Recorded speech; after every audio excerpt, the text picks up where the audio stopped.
Limpiar después del acrílico fluido o fluid painting o pouring, como tú lo conozcas, pareciera una tarea muy difícil. En este video te voy a compartir mis secretos para hacerlo mucho más fácil. Así que quédate hasta el final. Esto parece un caos y hasta no sabes por dónde empezar, pero verás qué fácil es. Como primer paso, acomodo todo y voy poniendo en una tina con agua lo que voy a lavar.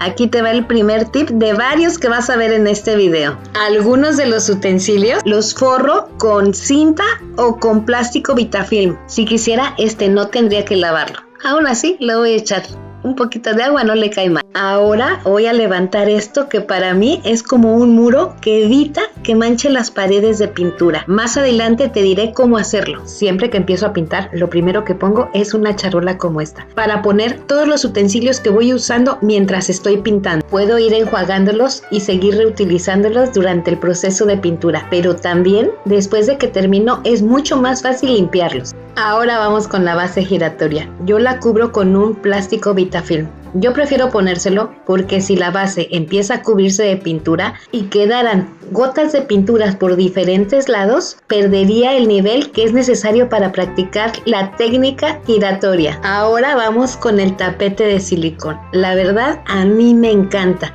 porque es un tapete que puedo trabajar sobre él y aunque tengo un plástico en la mesa, normalmente es lo único que ensucio y es muy fácil de limpiar.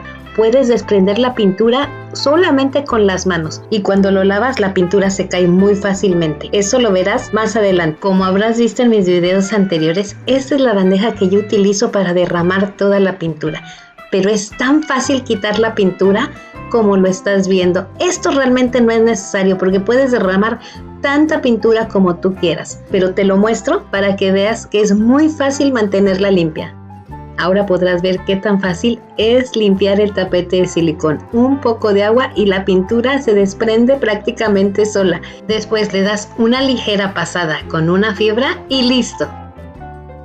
Para lavar las botellas de pintura y algunos otros utensilios, me ayudo con un cepillo de dientes. Y lo caliento y lo doblo de esta manera.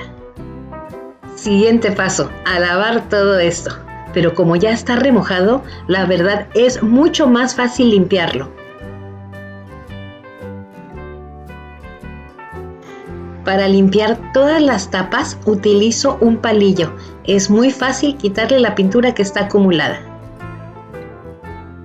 Con una fibra, un cepillo de dientes con la punta doblada, un cepillo de dientes normal, un palillo, agua y jabón. Y no necesitamos más para dejar esto totalmente limpio. Te voy a dar un pequeño consejo. Todas las botellas de pintura que te acabes, lávalas y vuélvelas a utilizar. Esta me la acabo de acabar y todavía tiene la etiqueta. Verás cómo con el cepillo también logro quitársela. Nos ayudan a conservar la pintura y vertirla fácilmente. Siguiente paso. Ahora vamos a preparar nuestra área de trabajo. Para eso voy a utilizar un plástico que compro en la tienda del dólar, que son los manteles que se usan para fiestas, y plástico Vitafilm, el tapete de silicón y ahora sí, con una caja de cartón forrada con plástico, formé esta barrera para evitar que la pintura quede regada por todas las paredes, sobre todo en la técnica con la base giratoria.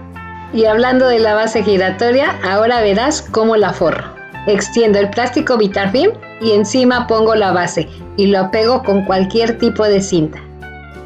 Probablemente tú seas una persona como yo que soñamos tener un estudio para derramar tanta pintura como se nos dé la gana y que la creatividad fluya en todo ese esplendor, sin preocuparnos todo lo que podemos manchar practicando esta técnica. Pero sé que para muchos no nos es posible, así que espero que estos tips te sean útiles.